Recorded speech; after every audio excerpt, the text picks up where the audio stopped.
Let's assume that you want to become a woman who is taken care of. What you need to have in that case is money. Because in today's world, masculine containment mainly limits itself to men doing their jobs right and well around you, and you being able to afford those services or things.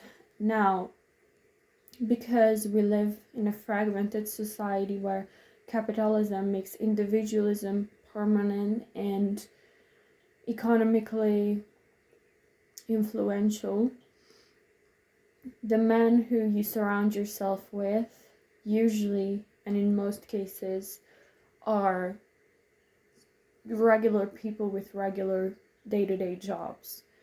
The reason I say that is because you as a woman, if you do not have someone to provide you money with, you need to earn your own money to survive. And so, unless you have a single provider who has a sufficient amount of provision for you that he gives regularly and predictably, and maybe based on contract as well,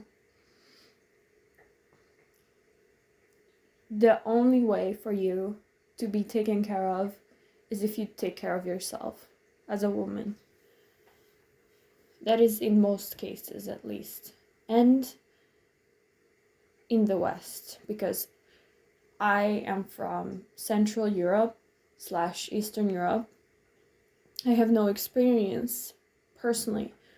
I have no personal experience with Eastern cultures or how their economies work, but I know that even in most places around the world, the internet and its individualistic orientation or individualism orientedness is what creates the economy in most places around the world today. So unless you live in a masculine curated community, for example, with a lot of strong men in it, unless you have a reliable community to go back to or you live in day in and day out, and I mean the physical community, not an online community, not a community that depends on you showing up, but a community that will miss you once you are absent from it. That is what I'm talking about when I talk about belonging. It's that you have to long after something to belong there. You have to be longed after to belong to someone or have someone think they belong to you.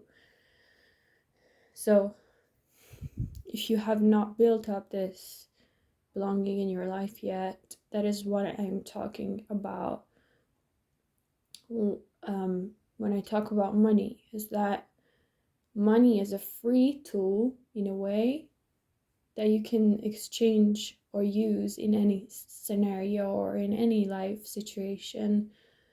And you do not rely on human relationships if you have a sufficient amount of money.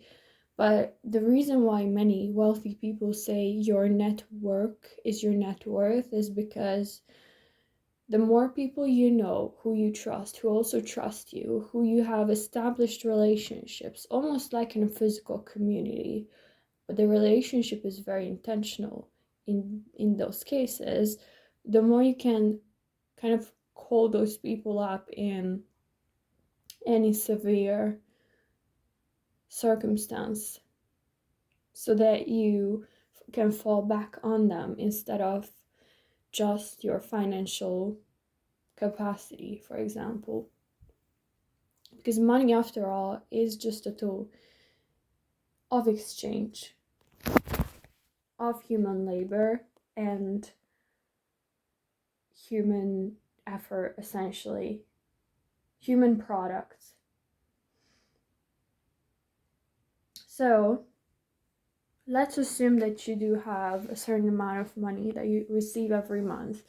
I believe that as a woman, you should receive an income every month, if not more frequently, just because you are a human being. If you do not have that, I suggest you get a job again or a provider. Now, let's assume that you have some income.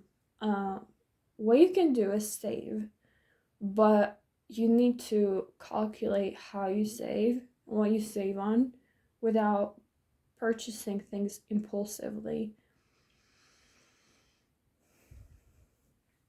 I have a wardrobe that I have established and curated over the years, and it was during my fashionista era that I went to secondhand shops and got all types of clothes in my free time, so to speak, and renovated those clothes or dyed them or put stickers on them. So basically, I got really creative in my wardrobe because I knew what style I had, I knew what color features I had to the color of my eyes and hair and skin and so on. I know what body shape I had, what clothes fit well. I know what style I favored as a person. So I knew what to look for. And it is because of this that I managed to create a wardrobe that I no longer need to pay for because it sustains itself. So I alleviated an expense by having a passion, essentially. Passion is not always a liability. Sometimes it turns into an asset, which means it turns into profit and it becomes something that creates profit in the long run instead of costing you more. So choose investments like that without purchasing impulsively. But again, impulsive purchases are all emotional.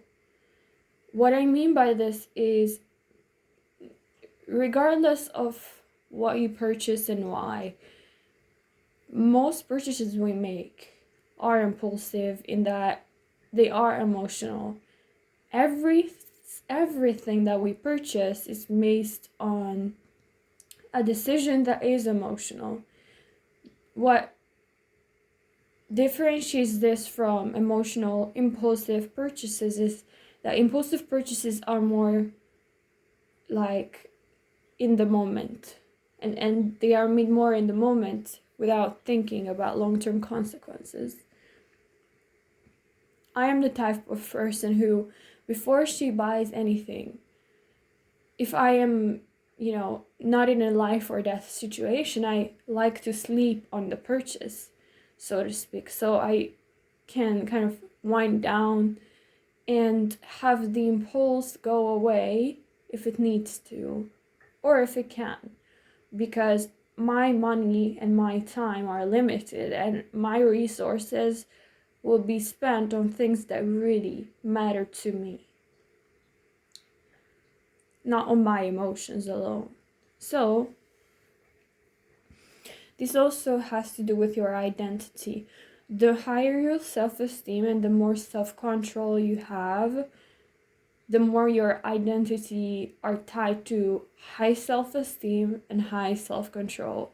This will reflect in both your aura, so your personal presentation, and your financial habits. If you spend a lot impulsively, that instantly can be a sign that either you have low self-esteem or low self-control. So, for example, people who have a disciplined routine, or people who can go without eating for longer periods of time if needed, they tend to have more self-control around money as well. Because at the end of the day, the physical world is mainly money. in the West at least. And food is money as well. Water is money. Comfort, any type of comfort is money, and food is comfort, so it is money. And once you learn to delay that, it's not that you have to, but once you have the ability to delay consumption, every area of your life will improve. But be careful, because your environment also matters. It depends on how quote unquote traditional of a society you live in, because the less your environment is used to your mindset, which is global and compassionate and logical and financially beneficial, the more you may realize that you need to change the people around you as well. Because those people you will turn into, and those people will turn into you. If there is a difference, and the more there is a difference. This has happened to me when I had gone vegan for, say, 5 months, and then all of a sudden I came back to this room that I'm sitting in right now, and my mother was going through something because she just lost her mother, and my father also wasn't doing the best in his life. Needless to say, he wasn't at his lowest either.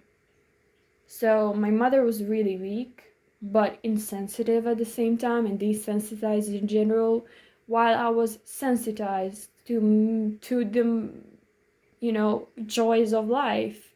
And I came home and I became, again, the platform of anger for everyone around me. So be careful who you surround yourself with, because they will either bring you down or they will lift you up.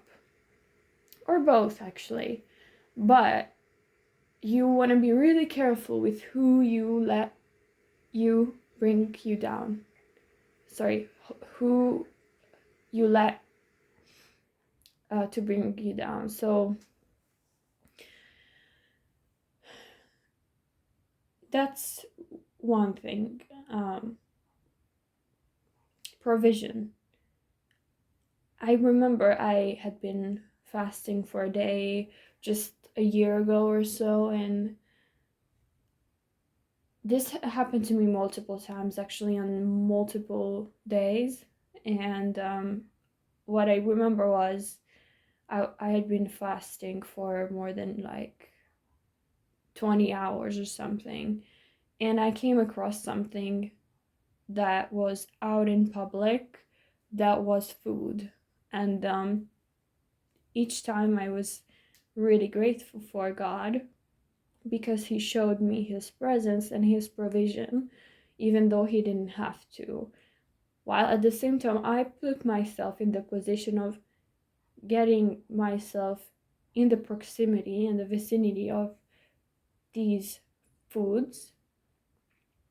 But God needed to guide me there, and God needed someone to put those foods where they were.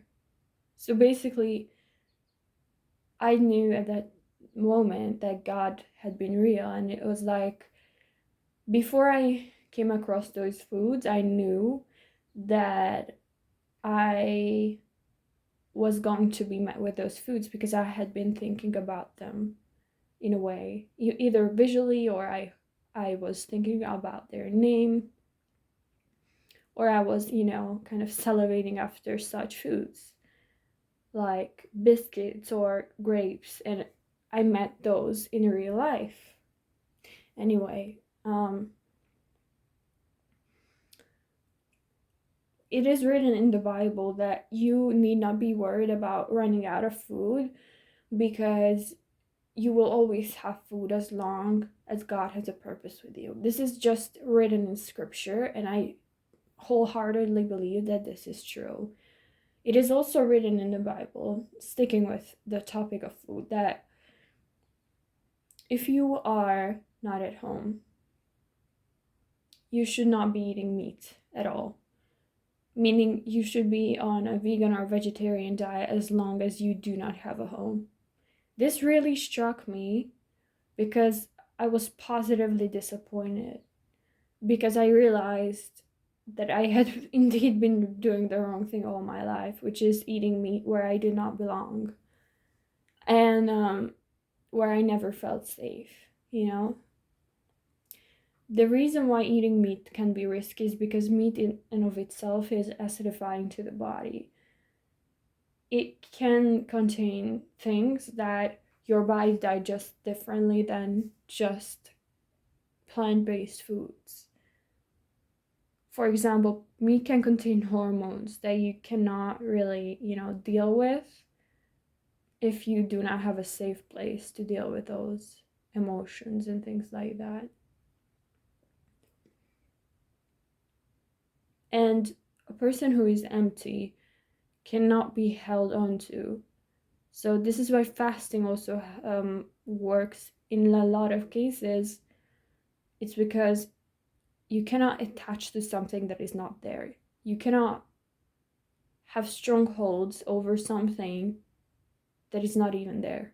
So if your stomach is empty and your body is essentially changing because of it, you are faster than the people around you. You have a benefit spiritually, emotionally, mentally, and physically. Often, people who tend to get jealous will dislike this fact that you are in a more empowering state than they are. But they also do not realize that what you are exposing yourself to is a matter of discipline. And what they are lacking in that moment is discipline. They do not understand what it takes to become a better person in that moment. So they are jealous. Maybe they even are uninspired because they're convinced that inspiration wouldn't serve them.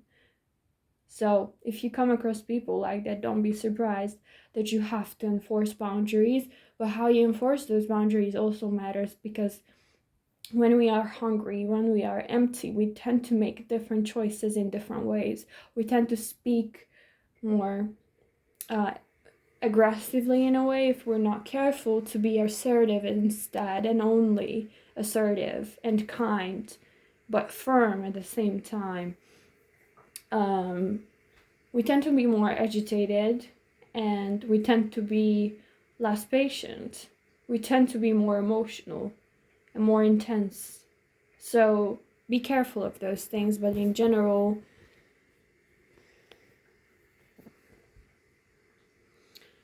it is true that God knows what He's doing, and you can trust Him in the process. And do not be afraid to ask Him for advice or for help in making a decision in any point in time, because He will know what's right for you, even if you do not. I know that there are situations when you do not have the time to ask God. In that case, detach as much as possible if that seems to serve you. For example, look at yourself from an objective point of view, maybe even visually see yourself from above, or say to yourself, this is not you, this is the emotion, and immediately you will be clear-headed as to what the right decision or move even is. Now that's just one thing. Or zoom out in time. Ask yourself, how much will this matter in 5 minutes, days, weeks, months, years, decades, and so on? And then think about the answer. How important is your battle right there and then? Could you choose your battle instead? Could you choose not to fight that battle? If not, trust your instincts as much as possible without trespassing other people.